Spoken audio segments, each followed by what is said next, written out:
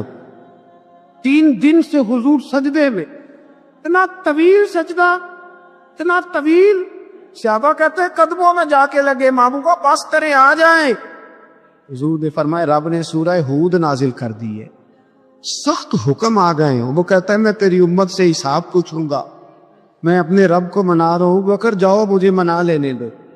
حضور نے ہمیں بتلایا ہے کہ رب کو سجدہ کریں تو رب مانتا. اس کو منانے کا طریقہ سجدہ کرنا ہے, جھکنا ہے, عبادت کرنا ہے. کب مانے گا تو میں آؤں گا.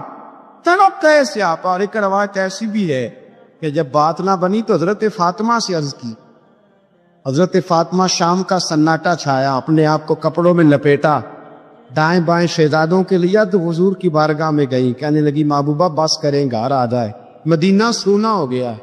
مسجد نبی کی دیواریں بھی روتی ہے, یا رسول اللہ ستون مجھ سے آپ کا پوچھتے ہیں گھر آئیں. نبی پاک نے فرمایا فاطمہ تو بھی دعا کر, میں بھی دعا کرتا ہوں. حضرت فاطمہ بھی ساتھ والے کونے میں سجدے میں گر گئی. پھر دعا ہوئی, پھر التجا ہوئی. حضرت جبریل آئے, کہنے لگے محبوبہ رب کہتا ہے سار اٹھاؤ, وَلَسَوْفَ يُؤْتِيكَ رَبُّكَ فَتَرْضَىٰ. اللہ فرماتا ہے میں آپ کو اتنا دوں گا کہ آپ مجھ سے راضی ہو جائے. میرے رسول پاک علیہ وسلم نے فرمایا بندہ اللہ کے سب سے قریب اس وقت ہوتا ہے جب وہ سجدے کی حالت میں ہوتا ہے. کس کے قریب ہوتا ہے؟ اللہ کے سب سے قریب ہوتا ہے.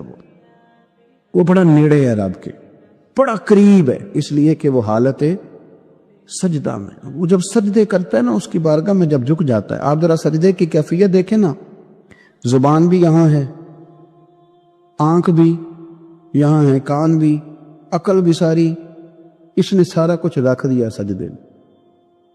آپ وہ کبھی پیچھے جائیں تو دیہاتوں میں کہا جاتا تھا ناک سے نکیریں نکالو, بہت بڑی سزا ہوتی تھی نا, ناک سے نکیریں نکالو, بڑی سزا ہوتی تھی. تو اس نے کہا مالک مجھے کسی نے کہا نہیں, پر دیکھنا میں نے رکھ دی ساری عقل سجدے میں, اور رکھ کے کہا کیا سبحان ربی یا اللہ, اللہ میں پست ہوں تو اعلیٰ ہے, اللہ تو میرا رب ہے اور تو سب سے اعلیٰ. اتنا، اور فرمایا جب یہ اس کیفیت میں ہوتا ہے تو پھر یہ اپنے رب کے قریب ہوتا. کثرت عبادت، نوافل. ہمارے ہاں عمرے کی قرآن اندازی محفلوں پہ ہونے لگ گئی ہے، حالانکہ حدیث سے ثابت نہیں.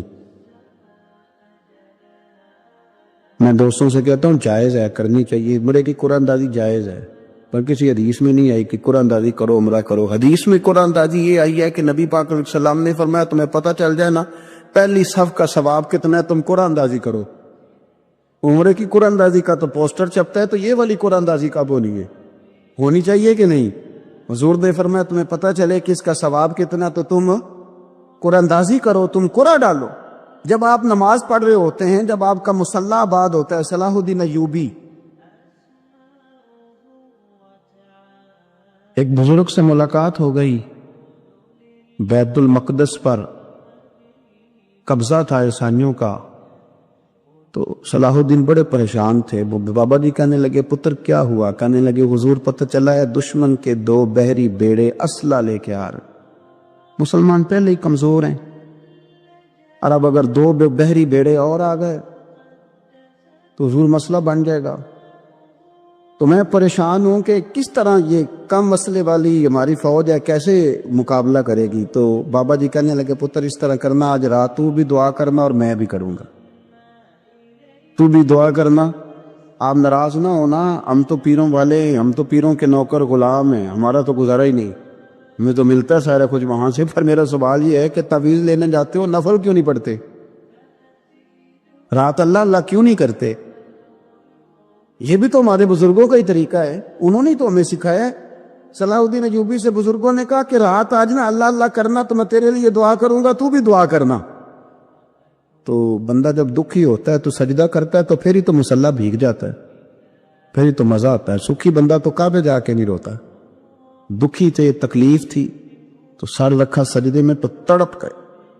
اور وہ بابا جی کہتے ہیں میں مسجد آیا تو صلاح الدین چیخیں مار کے رو رہا تھا اور کہہ رہا تھا مالک میں کوئی اپنی شان کے لیے تو نہیں لڑ رہا، اللہ کو میں کوئی قبضوں کے لیے تو نہیں لڑ رہا، مالک تیرے لیے لڑ رہا ہوں، مجھے بے آبرو نہ کرنا، میری مدد فرمانا. کہتے ہیں میں آیا تھا کہ مسجد میں دعا کروں گا، پر صلاح الدین ایوبی کو روتے دیکھا تو میں لوٹ گیا. تو سویرے صلاح الدین ملے تو بڑے خوش تھے.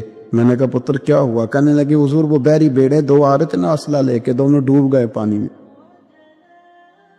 میں ڈوب گئے. تو بابا جی کہنے لگے صلاح الدین وہ پانی میں نہیں ڈوبے، وہ تیرے آنسوؤں میں ڈوب گئے، وہ غرق ہو گئے. وہ جو تو نے مصلی بات کیا تو وہ تیرے آنسوؤں میں ڈوب گئے، وہ غرق ہو گئے، وہ تباہ اتنے قیمتی تھے تیرے آنسو کے بہا لے گئے دشمن کے بحری بیڑوں کو.